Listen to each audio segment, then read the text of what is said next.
In this episode, I'm going to teach you the steps it takes to metal finish a dent from this to this. So let's dig in and get started.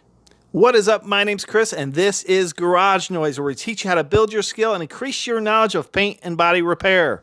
This is not the typical size dent you would metal finish. Most of the time you would metal finish a dent that's much smaller.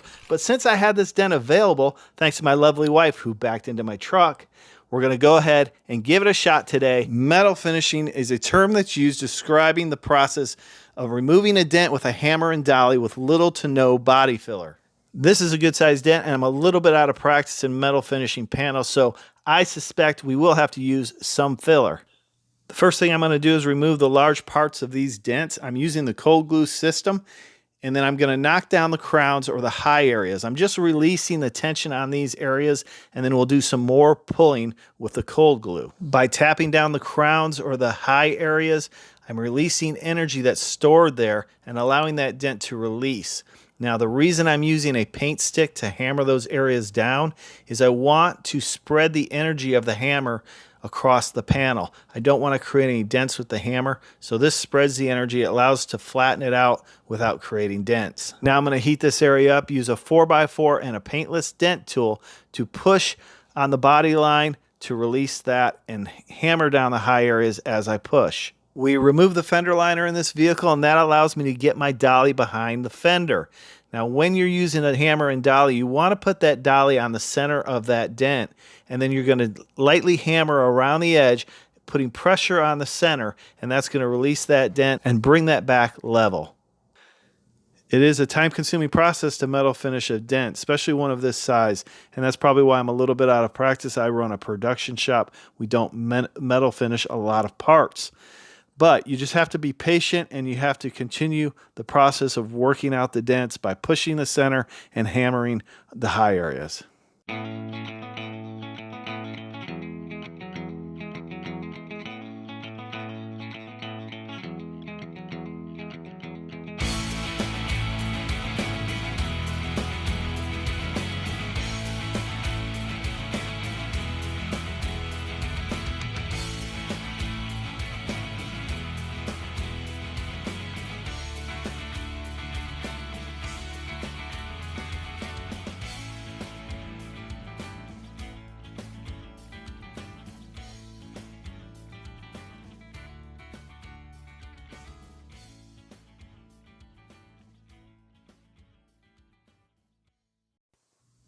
Now I'm taking my PDR tool and I'm pushing that low area out right underneath that body line. This is going to create some tool marks in the metal. Now later on, we can remove those tool marks with a hammer and dolly or a metal file.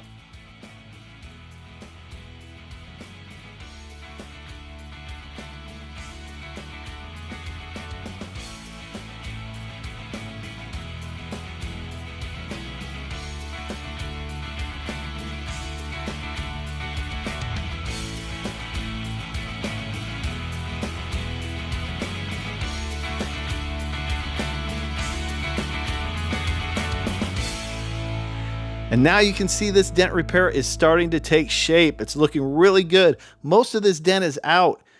We've got a lot of little low areas and a little waves, but we need to hammer those out with a dolly and a spoon, and I'm going to show you how to do that next. We also need to remove those tool marks and get it nice and flat. Just to kind of give you a better idea of the high and low areas, what I'm going to do is sand over this with some 80 grit sandpaper just to show you those low areas, those low dents, and what we need to attack. So you can see here, the areas that aren't sanded are little low areas or little dings. Those are the little dings we need to remove with a dolly and a slapper tool. And I'm going to show you how to use that in a minute. But let's remove the paint and get this ready. Now that the paint's removed, I'm going to put a guide coat over this so we can really identify those high and low areas. And I'm just using a piece of 80 grit on a block to block this flat and show those high and low areas. Now that we have it all blocked, you can really see the areas that we need to work on. So to get some finish work done on some of these small dents, I'm going to use the G90E. And if you haven't seen the G90E, check out the review and demo I did on it. I will leave a link at the end. But this tool welds in the center of the dent, and we'll be able to pull out and do some fine detail repair on some of these smaller dents. So I pulled a little low area out with the G90E and then I blocked over it, and you can really see how that leveled out that panel. We're going to do this across this fender and finish this thing up. And then I'll show you how to use the slapping spoon and dolly to flatten out the metal.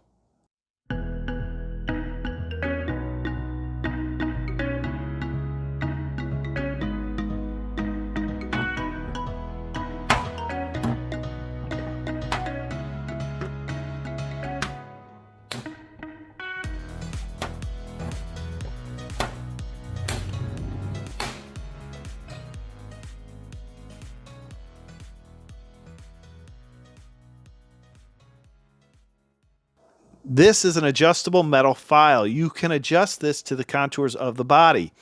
Now this tool is good to show you your high and low areas. It'll file down any sharp metal, like those tool marks that I talked to you about earlier. You can file those down and remove those. Now you don't want to file too much on the metal, because this metal on this fender is very thin. So you don't want to work away a lot of the metal. You mainly want to dolly it and flatten it that way.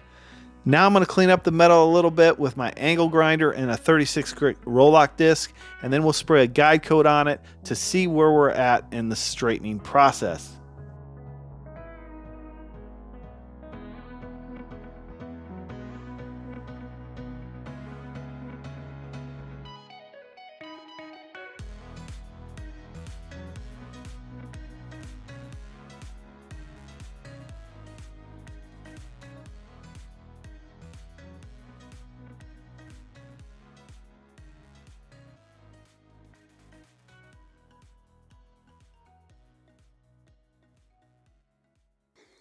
As you can see here on the lip or edge of this fender, we still have a lot of low areas. It's a little bit wavy, okay? And that's what I'm working out now, trying to get all those waves out. I'm using my dolly here, and now I'm going to use the spoon. Now, I misplaced my slapper tool. I had to order another one, so I had to use my spoon. But this is kind of the same process. It has a flat area on it, and I'm using the flat part of the spoon to put the dolly behind the dent or the wave and then flatten it out with this wide spoon. And what this does is it spreads the energy of the tool across that metal and helps flatten it out.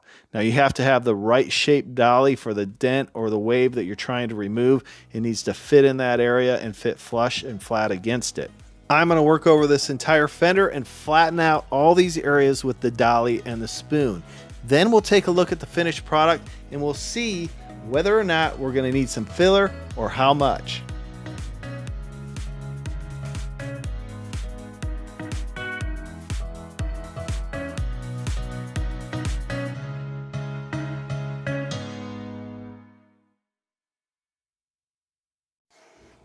As you can see, with a little bit of patience and some work, the low areas are becoming less and less. Now I'm going to clean it up a little bit with the orbital sander and some 80 grit machine sand it smooth so we can take a good look at it.